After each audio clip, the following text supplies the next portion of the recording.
السلام عليكم ورحمة الله وبركاته. طلبة كلية طب الأسنان جامعة بغداد المرحلة الثانية. نبدأ بالجزء الثاني من محاضرة الجهاز الليمفاوي Lecture Lymphatic System Part 2. أنا الأستاذ المساعد رشا عباس عزيز. سلايد يوضح موقع السبلين Location of the spleen in the body. الطحال هو عضو مستقر أدنى القفص الصدري في الجزء الأيسر العلوي من البطن، يساعد على مقاومة العدوى وينقي الدم من المواد غير الضرورية مثل خلايا الدم القديمة أو التالفة، ويعد أكثر أسباب استئصال الطحال شيوعًا هو علاج تمزق الطحال والذي ينتج كثيرًا عند إصابة البطن. سلايد يوضح مقطع من جدار الطحال، يوضح الكبسول dense connective tissue أدنى منها اللي تمتد من عندها الترابيكيول، central artery splenic artery splenic vein، موقع red bulb and white bulb.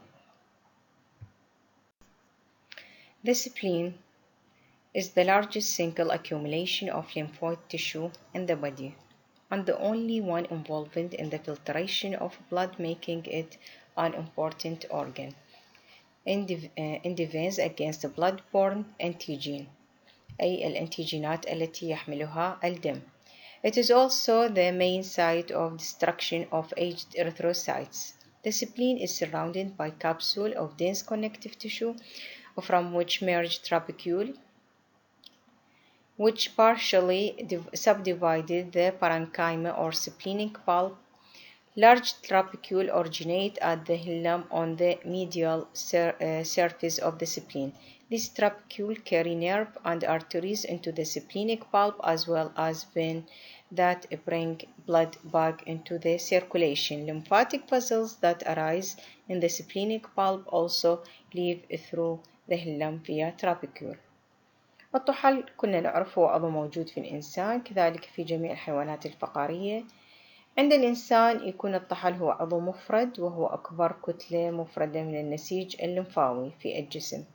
لونه يكون يميل إلى الإحمرار وهو يعمل بشكل أساسي مرشحًا مصفاة للدم، ويستطيع الإنسان العيش حياته طبيعية حتى بعد إزالة الطحال سواء كان نتيجة حادث أو كإجراء علاجي. Photograph of the spleen in its normal position in the abdominal cavity interior view. يوضح موقع السبلين الادرينال gland left kidney splenic artery والبنكرياس. Spleen يتكون first stroma. The spleen is covered by a capsule consisting of dense fibroelastic connective tissue, some smooth muscles, and an outer covering of the mesothelium. Trabecular extension of the capsule, which contain blood vessels, partially subdivide the spleen into the lobule-like regions, not very recognized. The parenchymal tissue are supported on a framework of reticular connective tissue. إذن راح تكون مدعمة بالإطار من reticular tissue. Two types of parenchymal tissue can be identified in the spleen. Two types of parenchymal tissue. First, white pulp. Most white pulp consists of typical non-nodular dense lymphoid tissue organized around arterial vessels as periarterial lymphoid sheath. The central artery in a pulp is really an arteriole. Most of the inner cell of pulps are recirculating T cell and nodules containing B lymphocytes also occur. الجزء الثاني من البارنكايمال tissue هو الريد pulp. Red pulp is located between the white pulp and trabecule. Red pulp contains small arteries, capillaries, type 1 capillaries, venous sinusoidal capillaries, and diffuse lymphoid tissue in the form of cord, splenic cord. A number of different cell types are found in the red pulp. ما هي أنواع الخلايا اللي راح تكون موجودة بالريد pulp؟ reticular cell, lymphocyte, macrophage الخلايا الملعمية، المونوسايتس، البلازما سيل الخلايا اللي تقوم بإنتاج الأنتيبودي الأجسام المضادة، granular leukocytes and erythrocytes. سلايد يوضح الأجزاء المكونة، جدار المكون للسبلين. The outer dense connective tissue راح يكون لي الكبسول. الامتدادات اللي تيجي من طبقة الكبسول اللي هي ترابيكيول. الترابيكيول تكون غنية بالأوعية الدموية، الفين and arteries. السبلينيك nodules and the red pulp اللي يكون منتشر between the splenic nodules. أيضا سلايد آخر يوضح طبقة الكبسول، الوايت pulp and red pulp. Blood flow. Spleen, major lymphoid organ that serves multiple purpose including its role in adaptive immunity المناعة المكتسبة. له دور كبير في المناعة المكتسبة. Has an open blood circulation through porous splenic sinuses, very different than a lymph node or the thymus. Splenic artery, blood to spleen, central arterioles run deeper into pulp of spleen. They become lined by the discontinuous endothelial cells. إذا راح يكون مبطن بالdiscontinuous endothelial cells with gaps so large that platelets, RBC كريات الدم الحمر، صفحات الدموية، كريات الدم البيض can leave the vessels and enter the sinuses and that have loosely packed arrangement of cells, primarily various leukocytes.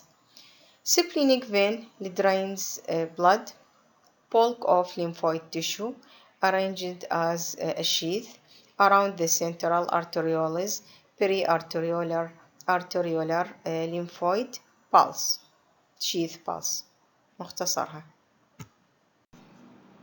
Numerous functions are carried out as blood passes through red pulp and the spleen. عدد الوظائف للسبلين. لماذا سمي بالريد بالب؟ لأنه بيكون غني بالأوعية الدموية. أول وظيفة راح تكون macrophage in the spleen, remove old, abnormal and damaged blood cell from the blood circulating by phagocytosis.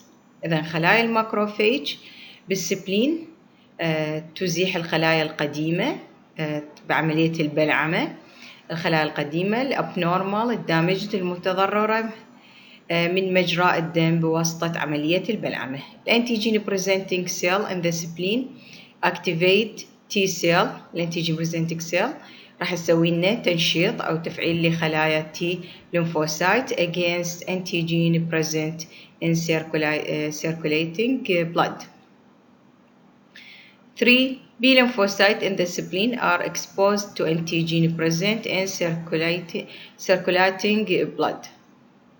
The blood, especially the RBC in the spleen, can be returned to the circulation rapidly in an emergency, so the blood in the spleen can be viewed as the reserve supply. إذن يساهم الطحال مع الكبد في صنع كريات الدم الحمراء في المرحلة الجنينية، لكن يفقد هذه الوظيفة بعد الولادة. يعتبر الطحال مخزن رئيسيا للدم، أي أنه يمكن اختزان كميات تقريبا من 1 إلى 4 ربع إلى الخمس من دم الإنسان، حيث يقوم بخزن الدم على صورة مركزة ويفرغه في الدورة الدموية في الحالات الطارئة كالنزيف. يقوم الطحال أيضا بتنظيم كمية الدم المارة بالأوعية الدموية. يعمل أيضا على تخزين ما يكون في الدم من الشوائب والميكروبات بفضل الجيوب والفراغات الدموية الكثيرة المبطنة بخلايا بلعمية. عن طريق عملية الفاغوسايتوسيس يتخلص منها. كريات الدم الحمراء قبل أن تصل إلى الطحال اللي هي تكون الأولد أو الأبنورمال أو الدامج تموت قبل وصولها إلى الطحال وليس فيه، لكنها تدفن في الطحال، فيعتبر هو مقبرة لكريات الدم الحمراء. يلعب أيضا الطحال دور مهم في المناعة بفضل العقد اللمفاوية، كريات مال بيجي التي تصنع كرات الدم البيضاء اللمفاوية، حيث أن الطحال يحتوي على الجلطات من خلايا الدم البيضاء تسمى اللمفاويات. تطلق بروتينات خاصة في الدم، وتدعى هذه البروتينات بالأجسام المضادة الأنتيبوديز التي تحارب البكتيريا، فيروسات، أي مواد أخرى تسبب العدوى. أيضا الطحال يقوم بإبادة الطفيليات والبكتيريا بواسطة بواسطة البلاعم. هي تكون خلايا كبيرة موجودة بالفراغات للطحال. سلايد من الأطلس العملي يوضح مقطع في السبلين، يوضح الكابسول dense connective tissue، الترابيكيول اللي هي extension from the capsule، central artery، هذا هو lymphatic nodules in white pulp، يعني in white pulp نطلق عليه lymphatic nodule in spleen أو splenic nodules. هذا الترابيكيول اللي هو راح يكون غني بالأوعية الدموية vein and arteries. أيضا هذا الترابيكيول آخر. هذه الجيرمينال سنتر والسنترال arteries. هو صحيح احنا اسمه central arteries الشريان المركزي، لكن هو موقع يكون lateral، موقع جانبي. هذا هو الشيء المميز له عكس تسميته. lymphatic nodules أخرى white pulp. هذا الجزء الستروما كلها تعتبر هي red pulp.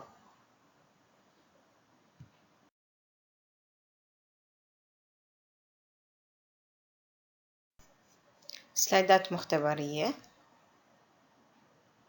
تظهر السبلين، توضح الكبسول كل لونها غامق. السبلينيك cord in the red pulp، الأرضية كلها تعتبر red pulp، لكن الوايت pulp هو السبلينيك nodules اللي يكون مميز، يحتوي على السنترال artery اللي يكون موقعه lateral جانبي. هذا الترابيكيول اللي يكون هو غني بالأوعية الدموية. central artery in splenic nodule white pulp، هذا المؤشر عليه هو central artery، وهذه هي splenic nodules. spleen artery trabecular artery، trabecular راح يحتوي لي على artery and the trabecular vein، سمي trabecular vein لأنه يقع داخل الترابيكيولر. هذا موقع central artery in splenic nodule، يكون موقعه جانبي. Third mucosa associated lymphoid tissue، الجزء الثالث المكون للجهاز اللمفاوي. Lymphoid tissue in the body is found associated with the mucosal system، إذن نسميها النسيج اللمفاوي المرتبط بالمخاطيات. أو المالت is composed of gut associated lymphoid tissue GALT lining the intestinal tract، bronchus associated lymphoid tissue PALT lining the respiratory tract، and the lymphoid tissue lining the الجهاز التناسلي، القناة التناسلية. The well formed follicle include the tonsils, lingual, palatine and pharyngeal, Peyer's patches in the intestine and appendix. The major function of these organs is to provide local immunity by way of IgA, also IgE production. إذا الجهاز اللمفاوي المرتبط بالمخاطيات هو جزء من الجهاز الليمفي، يتواجد مرتبط بالأنسجة المخاطية في كافة أنحاء الجسم كالقناة الهضمية، القناة التنفسية، وكذلك يتكون هذا النسيج بمعظمه من الخلايا اللمفاوية، خلايا التي ليمفوسايت، خلايا البي ليمفوسايت، مع خلايا البلازما سيلز والماكروفيج البلعميات. يترصد هذا النسيج أي أجسام غريبة وكائنات ممرضة دخيلة على الجسم من البيئة الخارجية حتى يبدأ رد فعل مناعي. وأيضا يتواجد في اللوز في الزائدة الدودية والأمعاء الدقيقة، خصوصا بالأمعاء الدقيقة في منطقة الباير باتشز، فيكون تركيز عالي من هذا النسيج في هذه المنطقة. هذا الجهاز الليمفاوي المرتبط بالمخاطيات الميوكوزا associated lymphoid tissue له دور في تنظيم المناعة المخاطية.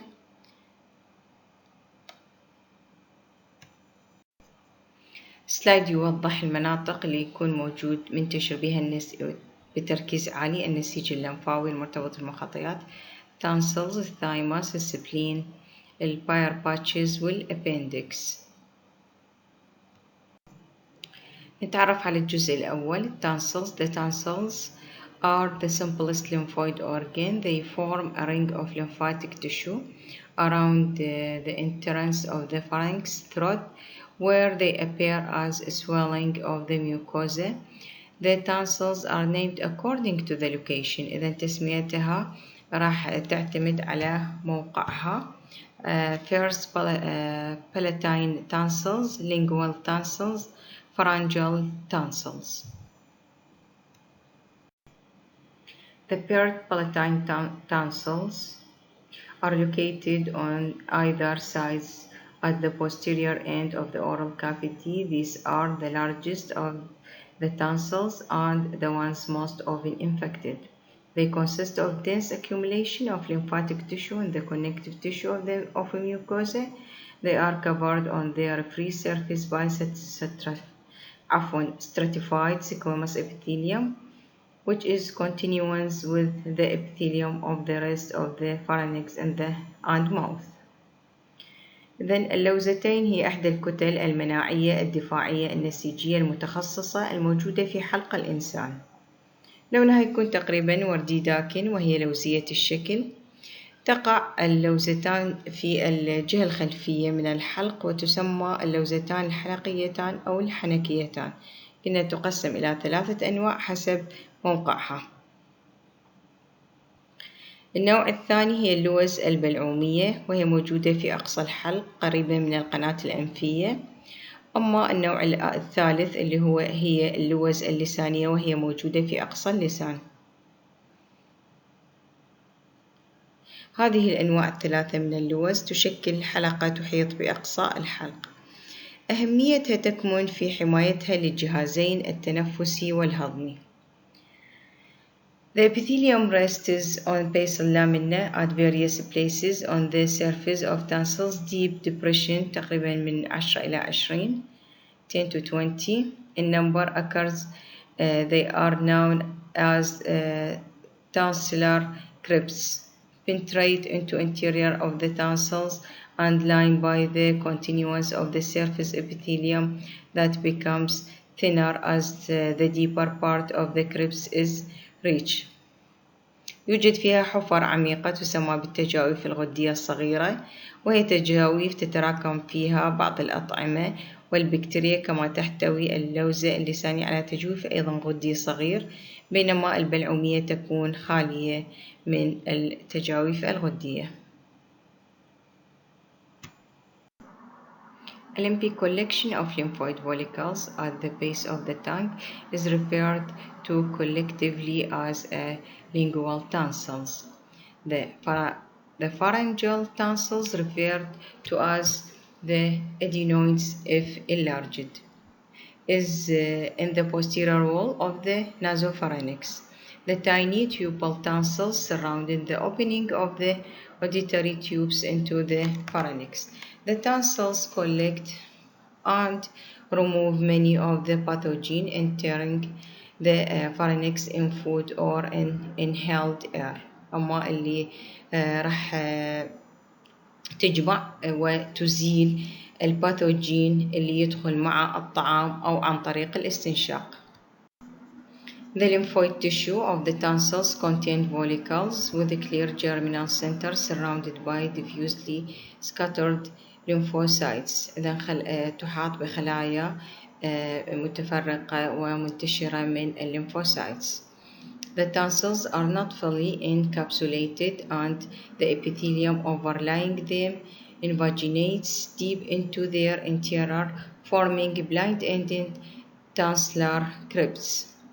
Tonsillar function is screening of the oral and pharyngeal region for foreign organisms.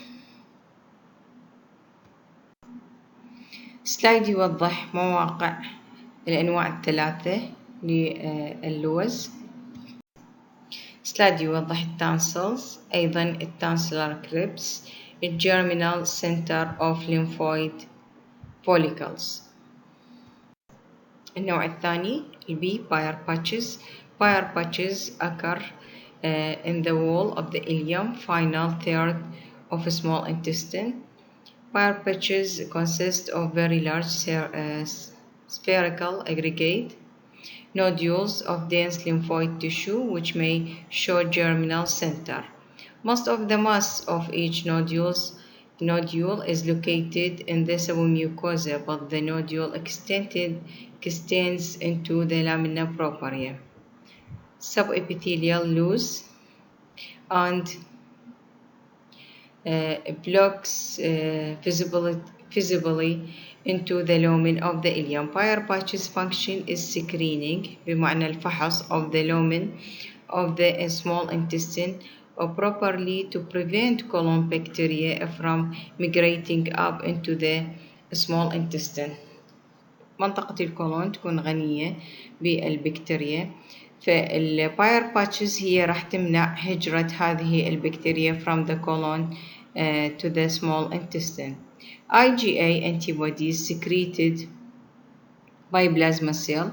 IgA قلنا سابقا تفرز عن طريق خلايا البلازما cell generated by the Bayer patches seriously impair bacterial motility. راح تضعف حركة البكتيريا and inhibit attachment of bacteria to the intestinal wall وتثبط التصاق هذه البكتيريا في جدار الأمعاء الدقيقة. سلايد مختبري يوضح الباير باتشز الليمفاتيك نوديولز اللي يكون حجمها كبير جدا، هنا واضحة، هذه اللي تكون بالإليوم.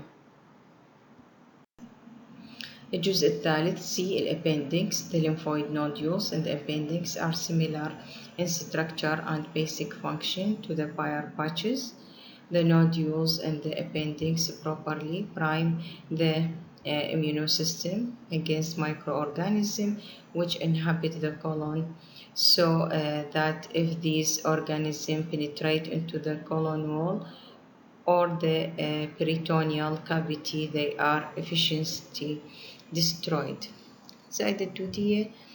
الأبندكس عبارة عن قطعة صغيرة تكون في نهاية الأعور، أسطوانية الشكل، مسدودة النهاية، تقع في بداية الأمعاء الغليظة. لها فائدة مناعية حيث أن بها النسيج اللمفاوي يعمل على تصفية البكتيريا والفيروسات الدخيلة وتكوين مناعة ضدها.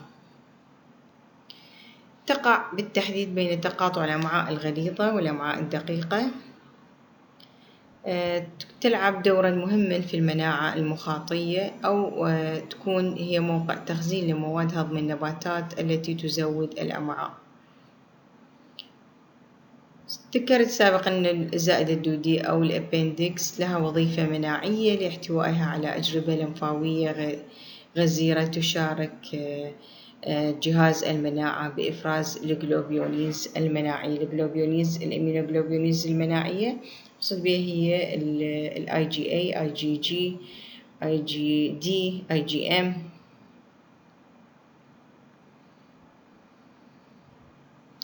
طبعا إذا التهبت الزائدة الدودية يعني يجب علاجها وملاحظة خطورة الحالة، أهمية الوقت في علاجها ومنع التهابها مرة أخرى.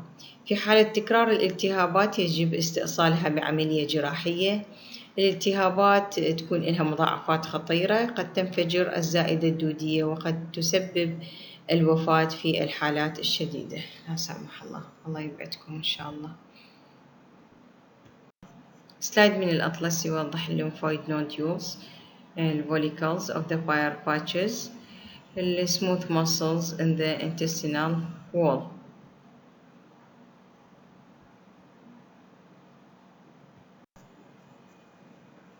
سلايد مختبري من سلايداتكم يوضح السبلين، جدار السبلين. الجزء الأول اللي هو السمبل كولومينر ابيثيليوم، منطقة اللامينا بروبريا اللي راح تكون بها الانتستينال جلاند، واضحة جدا شكلها مميز. بعدها راح تيلي طبقة الميوكوز، الموسكولارز ميوكوزا. إذن هذه الأجزاء الثلاثة اللي راح تكون لي الميوكوزا. هذه الأديبوس سيل in the submucosa. بعدها ألاحظ الموسكولارز إكسترنا، ثم منطقة السيروزا. سلايد واضح جدا عندكم.